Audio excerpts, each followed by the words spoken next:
One of the most important and overlooked factors. Endings. Right. Really, really important. I get these cue sheets that have placements that are 2 seconds long. And it's so easy to use it by itself.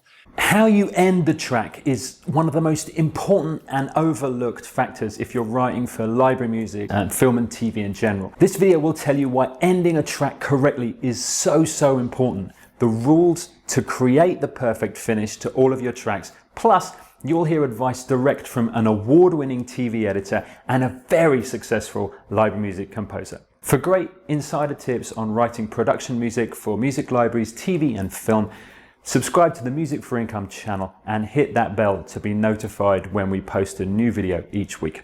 I'm Michael from Music for Income. I've run a successful production music library for about 14 years now, as well as being a professional TV composer. With the library I run, we see so many composers write a great track only to ruin any chances of placement with how the track ends. Now, they might actually be good endings musically, but I want to share with you the facts as to how we know instantly which will and which won't work for TV or film editors. And I've personally seen editors discard great tracks from libraries solely because of their endings. So let's dive into some of the rules around this hugely important element of successful library music pieces. Rule 1. No fade endings, ever. You should never submit a track to a library with a fade ending. Why? Well, as you probably know if you're watching this, when you're writing music for production music libraries, you're writing a standalone piece of music that an editor for a show can select and cut to the visuals themselves. So given that you can't know what the editor needs whilst you're writing the track, you're looking to give him or her options.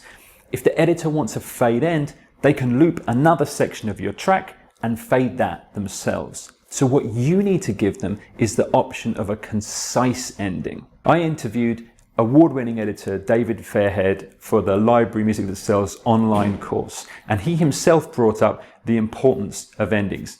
Here's what he had to say about how it affects his selection of library music for a show. It leads me to another very important point, is endings. Right. Really, really important. The thing that I always dread is where I find a library track and I think this is working brilliantly, and it doesn't have an ending. It just dribbles away and fades off like Hey Jude, you know. Right. What you want is, or what I always want, is a definite ending, because that way I can finish a sequence with that. And you know, and in the mix, you can, in the dub, you can, you know, put some reverb on it or something like that, or it can stop. But you just want something definite, not something. So you know, make a positive decision about, right, I'm going to end this track here, and it's going to work like this. Rule 2: give the ending a tail. Whilst the ending needs to be concise, let the tail of those notes fade away naturally. You'd be shocked at the amount of tracks we receive where we tell people to give concise endings and they give us something like this.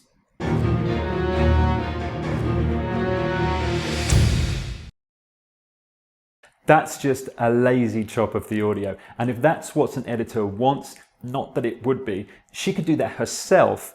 What she needs is this.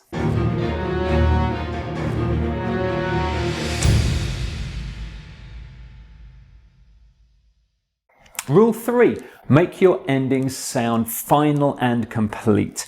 An editor is most usually looking for a sense of completion from the end of a library music track. So it's almost always better to go for the one chord to finish.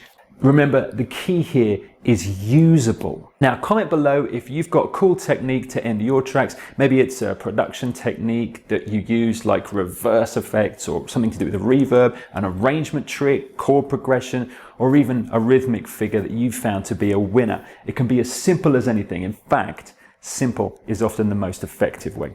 So let's move on to our final factor. Less of a rule here and more of a tip, and that's stinger endings. If you haven't come across the term stinger before, it's just a short clip of music that introduces, ends, or links various sections of a show. If you've ever seen an episode of Friends, those little 5-second or so pieces of music as a scene changes are stings or stinger endings. So to talk to you about the power of stinger endings, I'm going to pass over to composer Vander Boegh. Matt has written over 4,000 instrumental cues, and his music has been placed in shows over 10,000 times. This very insightful clip is also from the Library Music That Sells online course, and is taken from Matt's deep analysis of all of the aspects of two of his highest earning tracks. In this clip, he breaks down how he uses stinger endings and how they've led to an unexpected royalty treat for him over the years. And there's my little sting ending. And this is highly recommended by yours truly, is to always put a definitive, composed sting ending on every piece of music you make, whether it be a vocal song or an instrumental cue. It is so important to have this deliberately composed ending, and as opposed to just ending in the predictable fashion of beat 4 or hitting beat 1 of the last bar. Okay, that's predictable. And there's nothing inherently wrong about that. But it doesn't give a cool closure to the piece, and it doesn't give something that an editor can cut out and use in isolation. And I don't know how many times, hundreds of times, I'm sure, editors have used my sting ending as a standalone piece, because I get these cue sheets that have placements that are 2 seconds long, 3 seconds long, and I haven't gone through to listen to all those things, but I can only assume that just means one thing. It means they took my sting ending because it was a cool little tag that was able to be used in isolation.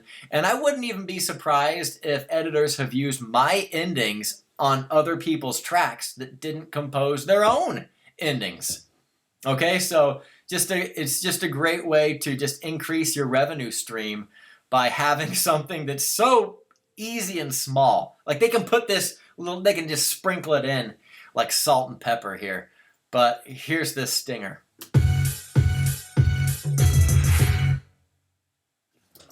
It's so easy to use it by itself, as opposed to I could have just ended the track right here.